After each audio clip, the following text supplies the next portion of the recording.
지난해 6월 SNS에 중국에서 배추를 대량으로 절이는 방법이라는 이른바 알몸절임 배추 영상이 올라와 논란이 되었는데요. 영상에서는 비닐로 감싸진 구덩이에서 한 남성이 탈의한 채로 녹슨 굴삭기에 배추를 옮기고 있는 충격적인 모습을 보였고, 배추가 들어있는 물은 누런색으로 한눈에 봐도 청결하지 못한 상태로 보이고, 상의를 벗은 남성이 녹이 슬어 보이는 굴삭기로 배추를 옮겨 담아 운반이 되고 있어 비위생적으로 느껴집니다. 이 영상은 누리꾼들 사이에 빠르게 퍼지며 논란이 되었는데요. 중국 세관당국은 수출용 김치는 아니라고 해명하였습니다. 이 논란은 최근 김치의 기원을 둘러싸고 한중 간의 문화적 갈등을 빚어 빠르게 확산되었고, 급기야 중국산 김치를 사용하는 식당에 불매운동과 별점 테러를 하는 일까지 벌어지고 있습니다. 배달업체를 쓰는 식당들은 가격 차이가 커 국내산을 사용할 수가 없음에 답답한 심정만 토로하고 있지만, 소비자들은 계속해서 터지는 중국산 비위생 먹거리 문제로 싸늘하기만 합니다. 전문가들은 영상에 나오는 배추가 국내에서 소비되는 김치와 직접적인 연관성이 낮다고 하였고, 한국으로 수출되는 배추김치의 절임 공정은 모두 실내에서 이루어지고 있다며 직접 연관이 없음을 시사하였습니다. 17일 식약처에서도 중국산 절임 배추에 대해 현재 생산 단계부터 통관, 유통 단계까지 안전관리를 강화한다고 밝혔습니다. 하지만 누리꾼들은 처음 굴삭기 알몸 배추 영상이 올라왔을 당시 한 중국인이 자신이 굴삭기 기사라고 하며 여러분이 먹는 배추도 내가 절인 것이라는 글이 올라왔는데요. 그로 인해 현지 김치 공장의 위생 상태를 불신하고 지적하는 목소리가 나오고 있습니다. 또한 김치의 주재료인 고춧가루를 만들기 위해 널어놓은 고추 더미를 들출 때마다 쥐떼가 나오는 혐오스러운 영상도 빠르게 퍼지며 중국산 먹거리에 대한 불신이 커지고 있습니다. 파테크라는 말이 나올 정도로 한동안 대파 가격이 치솟으며 대파 수입이 늘어날 수밖에 없었는데, 중국산 대파 수입도 문제가 되었습니다. 대파를 싱싱하게 보이기 위해 녹색 염료를 사용한 영상이 올라오고, 이후 귤에 빨간 염색약을 구멍에 투입하는 염색귤 영상이 추가로 올라오며 더욱더 논란이 되고, 소비자들은 불안감이 생길 수밖에 없게 되었습니다. 불안감이 생길 수밖에 없는 이유는 대부분의 수입 농산물은 중국에서 수입되고 있기 때문입니다. 최근 중국에서는 대파와 귤뿐만 아니라 상추와 양배추까지도 청록색 염료가 묻어나오며 불안감은 더욱 커질 수밖에 없었는데요. 이 염료들은 식용이 아니기 때문에 과다 섭취 시 간 기능 손상과 뇌사 발암까지 유발할 수 있다고 합니다. 이번 논란으로 지난 논란들까지 다시 한번 주목되고 있는데요. 지난 2005년 9월 중국산 김치에서 국내산 김치보다 3배 이상의 납성분이 검출되며 소비자들을 분노하게 만드는 일이 있었습니다. 그 당시 김치에 들어가는 고춧가루 등 부재료를 제조하는 과정에서 중금속 쇳가루가 들어간 것으로 확인되었고, 납성분 검출에 대한 논란이 한 달도 채 지나지 않아 납성분 포함 기생충알까지 발견되었습니다. 또한 지난해 2월 중국에서 한 여성이 시장에서 구매한 오징어를 데치는 영상이 화제가 되었는데, 오징어를 데치기 위해 끓는 물에 넣었고 5분 뒤 오징어를 뜰 채로 떠봤지만 흔적도 없이 사라져버렸고, 이는 가짜 오징어였던 것으로 밝혀졌습니다.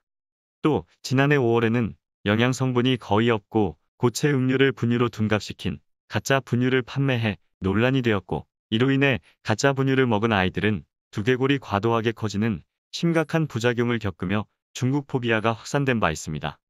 중국은 김치뿐만 아니라 젤라틴으로 만든 가짜 계란, 종이로 만든 만두, 시멘트가 들어있는 호두, 플라스틱으로 만든 쌀, 파라핀이 들어있는 쇠고기, 과일 주스와 알코올을 섞어 만든 가짜 와인 등, 도대체 중국 사람들은 무슨 생각으로 먹거리에 이런 짓을 하는지 알 수가 없고 화가 납니다.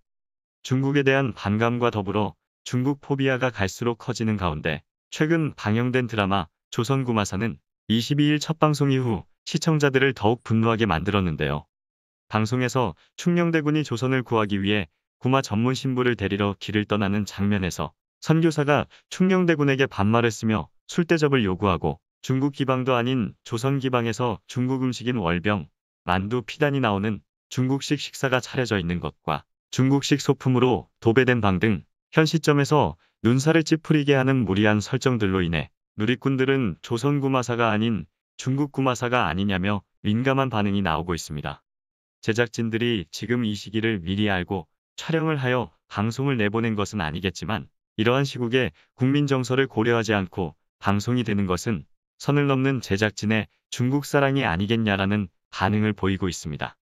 드라마 조선구마사의 역사 왜곡 논란으로 누리꾼들의 공분을 사자 조선구마사 제작 지원을 한 광고사들은 줄지어 빠른 손절을 하며 제작 지원을 중단하겠다는 입장을 발표하고 동북공정에 동참하지 않는 것을 시사했는데요. 조선구마사 제작진은 광고주들의 연이은 손절의 논란 등 중국 풍소품과 음식 관련하여 예민한 시기에 오해가 될 수 있는 장면으로 불편을 드려 죄송하다. 향후 방송 제작에 유의하겠다라며 입장을 발표했고 이후 중국식 장면을 삭제하여 재방송하겠다고 하였지만 역사 왜곡 문제로 논란이 되었던 철인왕후에 이어 조선구마사까지 집필한 박계옥 작가가 조선족이 아닌가 하는 의심이 될 정도로 제작진과 작가의 역사 왜곡에 대한 누리꾼들의 반응은 싸늘하기만 합니다. 이뿐만이 아니라 주말 드라마 빈센조에서도 중국산 비빔밥인 즈하이꼬를 노출했는데요. 이 제품은 한국식 비빔밥, 김치를 한국식 파오차이로 표기된 제품들이 있어 논란이 되었습니다. 지난해 종영된 여신강림에서도 맥락 없이 과한 중국 제품 PPL도 다시금 이슈가 되며 비판 여론이 확산되고 있고 중국이 한국의 김치와 한복을 자국 문화라고 말도 안 되게 우기는 문화 동북공정으로 공분을 사고 있습니다. 안중근 의사 도중국인, 김치도 중국 거, 한복도 중국 문화라며 내 거도 내 거, 니 거도 내 거라고 우기는 중국 사람들에게 우리나라 드라마에서까지 중국 문화며 음식이며 중국식으로 노출하여 중국의 말도 안 되는 당당한 태도를 부추길 필요가 있는지 드라마 제작을 위해 불가피한 선택이겠지만 오히려 인지도가 있는 드라마에서라도 아닌 건 아니라고 말해줘야 하는 게 맞는 게 아닌가 라는 아쉬운 생각마저 들게 합니다. 중국이 제발 먹거리로 더 이상 이런 짓 하지 말고 남의 것을 탐내는 일을 그만두기를 진심으로 바랍니다. 김치는 대한민국의 대표적인 채소 발효식품이고 한복도 우리 민족의 고유한 의복이며 안중근 의사도 우리 민족의 자랑스러운 독립운동가임이 사실인 것을 중국이 더 이상 왜곡하지 않게 우리나라에서라도 그런 여지를 주지 않길 바랍니다. 이상 어떤 쇼보다 더 쇼 같은 이슈 방송 마치겠습니다.